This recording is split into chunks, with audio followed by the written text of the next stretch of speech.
The sunshine principle. Where the sun doesn't shine, bacteria grows. Magandang umaga po sa inyong lahat. Ito po muli si Attorney Mike Operario. At ngayong umaga, yan ang pag-uusapan natin. Ang isa sa pinaka-importanteng prinsipyo ng public governance na natutunan ko kay Senator Raul Roco.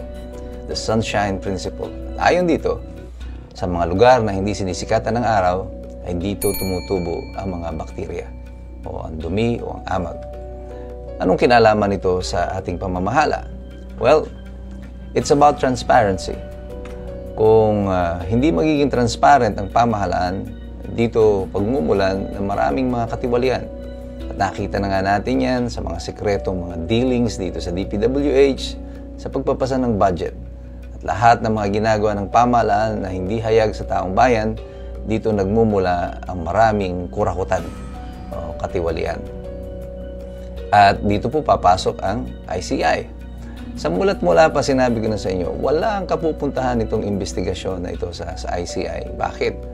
Well, bago pa man mag-umpisa ang investigasyon, sinabi na ng Pangulo na gumawa ng ICI, siya ang boss ng ICI, na sa kanyang paniniwala ay na biktima lang ng name dropping yung kanyang pinsan na si Martin Romualdez.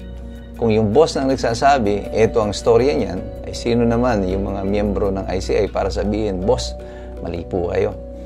Ang problema ng ICI noon ay isa lang, si Benji Magalong, si Mayor Benji Magalong. Because Benji Magalong will not play along dito sa mga storya na gusto nila. So, ginamit lang nila si Benji Magalong para i-appease yung mga mamamayan. In-appoint siya noong September 13 para bigyan ang ICI some semblance of credibility and independence.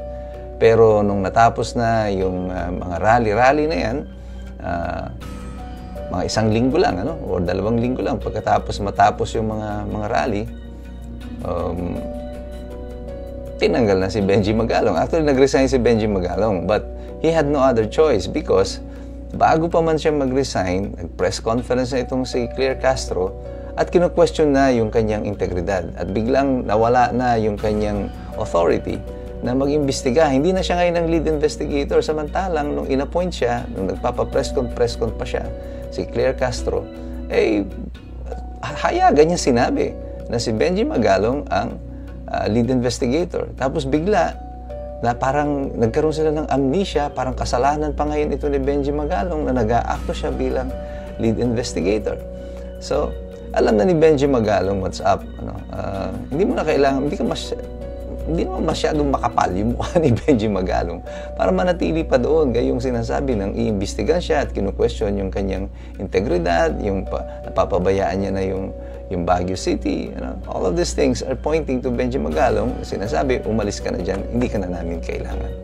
And then, came the pronouncement, after Benji Magalong was gone, came the pronouncement na hindi na open to the public ang hearing sa ICI. Bakit? Baka daw ma-misinterpret ng mga tao yung mga ebidensya. Wow! Ganon katanga ang mga Pilipino ayon sa mata ng ICI, na tayo ay walang kakayanan na basahin yung mga ebidensya na lalabas at kailangan nilang itago ito sa dilim, yung sa lugar na hindi nasisikatan ng araw. At pag tinago nyo na yan sa dilim, hindi katotohanan ang tutubo dyan. Puro kasinungalingan.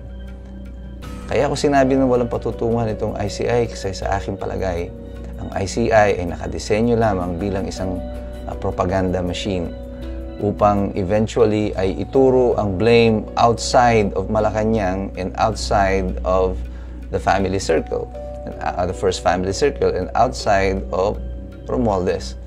Kailangan mailayo si Romualdez sa investigasyon kasi kung madamay si Romualdez, isang hakbang na lang nasa pintuan na siya ng Malacanang. So they're doing everything they can to remove Romualdez from the list of possible suspects o yung mga kakasuhan.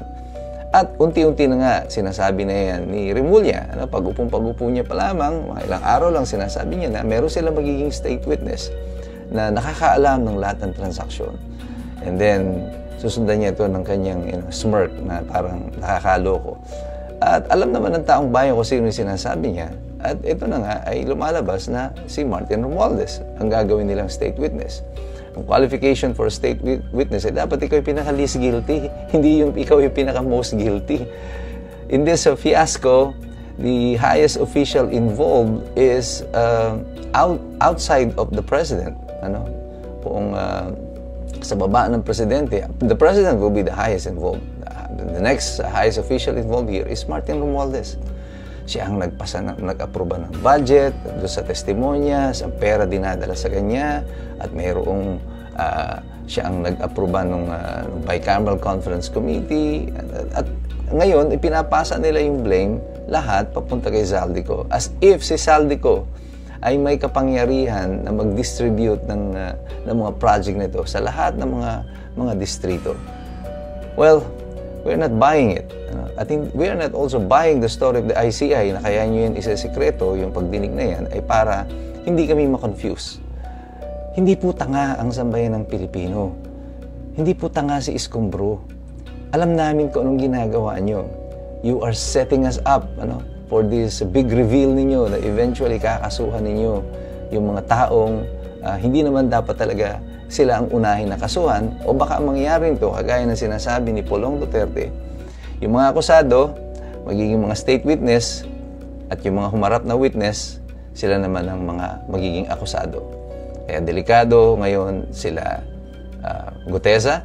Nakita mo naman, nagkakaroon na ng unti-unting paggalaw at kinu-question yung kanyang kredibilidad. Kagaya na sinabi ko noon, this will be the next step to destroy Gutesa. At saka, ngayon yung mga Diskaya. Nagre-reklamo na yung mga Diskaya, ayaw na nila mag-participate sa ICI kasi nakikita na nila yung direksyon ng pupuntahan nito. And they were the first ones to reveal kung sino yung pangalan ng mga congressman who were involved in this. Ngayon, wala nang binabanggit. Kahit itong ICI nito, wala nang binabanggit. Yung Senado, wala nang binabanggit. Yung House tumigil na, baka may mabanggit pang iba. The Senate is really an utter disappointment sa ginawa nila. Under the leadership of Ping Lacson and Tito Soto, they have destroyed all of the credibility that the Senate has. At ang intention lang talaga, malinaw na malinaw, proteksyonan si Martin Romualdez. At halatang-halata po yan ng taong bayan. Ang nakakalungkot nito, hindi sila nahihiya na nahahalata sila ng taong bayan. Hayagan tayong niloloko sa ganitong mga pronouncements nila at sa kanilang mga kilos.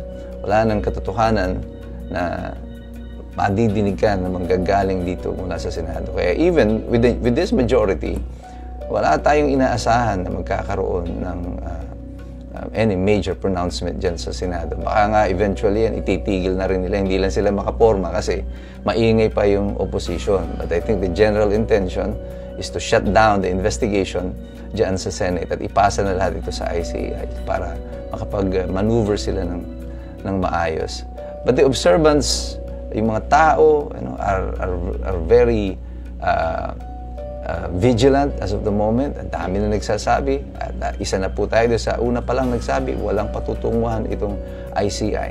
At yung ginagawa ninyo na pagtatago ng katotohanan sa amin, alam na namin ang dulo nito. Don't pretend anymore that there is going to be justice here. There will be none.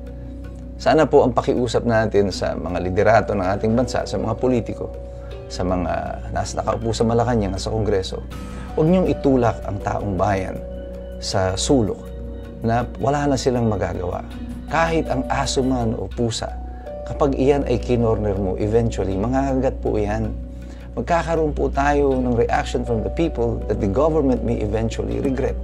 At ayaw po natin dumating tayo sa ganung punto. Kaya ang pakiusap namin sa inyo, let the sun shine in and let the truth be revealed. Tayo pong lahat, magmasid, mag-participate, mag-engage, mag-aral. Sapagkat mahirap makialam ang taong walang alam. God bless you. God bless us all. Mabuhay ang Republika ng Pilipinas. Amor is not for sale. Amor is not for sale. Amor